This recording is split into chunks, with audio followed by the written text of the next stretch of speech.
yung context. Pagdating sa 17, Elijah was a human being even as we are. He prayed earnestly.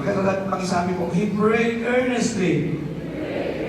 Talagang earnestly, nag-pray po siya sa panahon na nasa backsliding stage ang mga tao ng Diyos sa Israel, sa Northern Kingdom. Nag-pray po siya na huwag umulan. 3 taon po yun, walang ulan, walang hamog. At dahil doon, nagkaroon ng tagtuyo. Pero pagkalipas po, dumating yung panahon, nag-pray ulit siya. Nung mag-pray po siya, talagang hindi po ulan eh. Meron pong judgment ng Diyos sa Israel.